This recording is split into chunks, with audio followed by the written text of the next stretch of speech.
What do you think, who will win from Google's push of Google Shopping, and who will rather lose? That's a good question. In terms of like who will win and lose, I think the winners are going to be the ones that adapt and continue to be creative in terms of how they're pushing their products on Amazon or on Google. With Google Shopping, there's so many different things. You can query target, you can use negatives, you can use priorities. You want to find your best sellers, figure out where your price point is.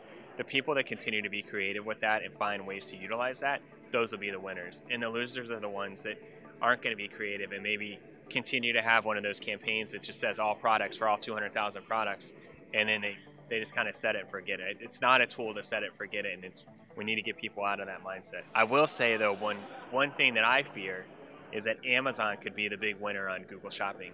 So we saw them get into Google Shopping in Q4.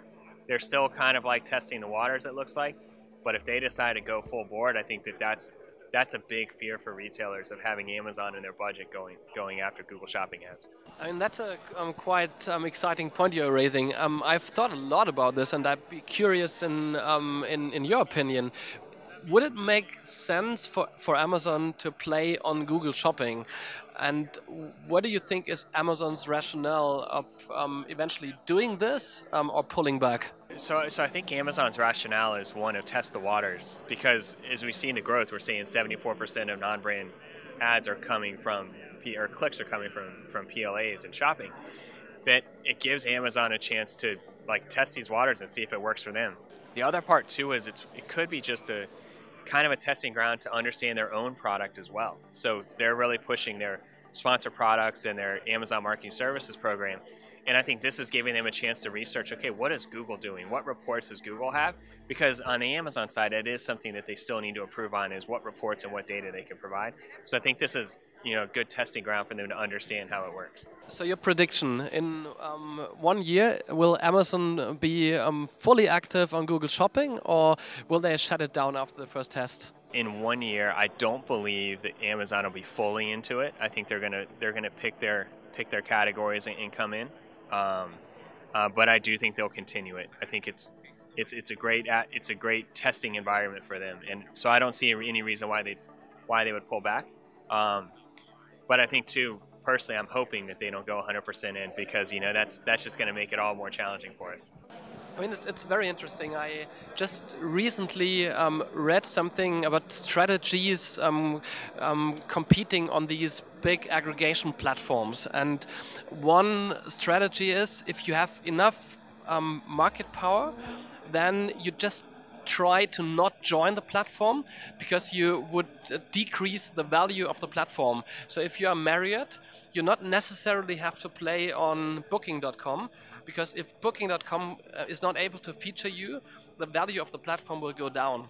I think that this could be Amazon's rationale of not playing the game and not feeding the beast, but just pulling back and making sure that the most important retailer out of all, at least in the Western world, is not present on Google Shopping, so that people just go directly over to Amazon and start their search on Amazon instead of Google.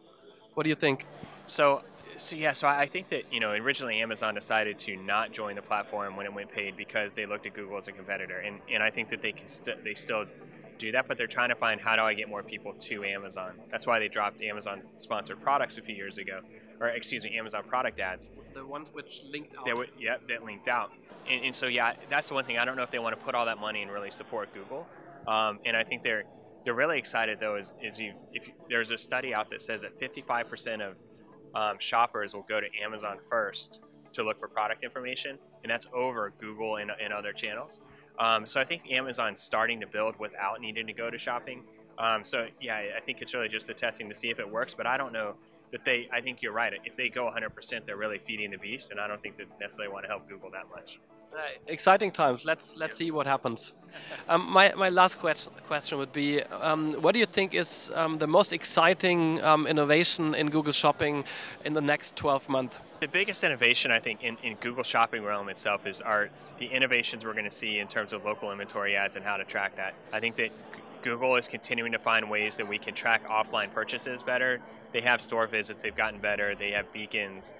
There's different ways to do that, and I think that's one of the key things for for retailers to figure out now, and to be able to build those feeds out, to have that local inventory information.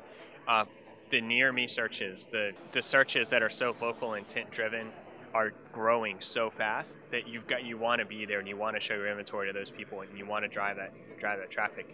So I think that the innovations we see there are going to be really exciting. Another exciting part in terms of like Google and product feed type channels is Google Express, where instead of it being just particular to certain cities where like they're same day travel, now they're expanding, or same day delivery, now they're expanding it out to be like nationwide. So brands like Bed Bath & Beyond or Costco, who are not on Amazon, can now play in a marketplace type atmosphere, and where a lot of Google users can go here, get a Prime type membership, and be able to sell to those customers. I think that how they expand that out, put that into voice search, is going to be really exciting over the next couple of years. In which sense would you say this will change the rules of the retail market? Before we saw the online pure players, they were making it and they were kind of out competing all the others. Now we see that with local inventory ads and Google Express, that the omni-channel retailers probably will come back. Do you think this will happen? This will change the structure and the rules of the market? I don't know if it's going to necessarily change the rules of the market. I think that Google Express is something that Google's needed for a while to compete with Amazon. And while Google doesn't call it a marketplace, it essentially behaves very similar to a marketplace. And so I think it's just marketplaces are becoming more popular, in terms of, we have Jet now, Walmart has a marketplace. I think that is kind of changing in that way in terms of some of the rules where people are going. But I don't know if it's going to really change everything. I think you still have to have that digital presence in your own website, but also on these marketplaces. So, but I think it will make people think different in terms of where some of their priorities are. Thanks a lot, Todd. It was a pleasure to talk to you. Awesome. Thank you very much. Cool. Thank you.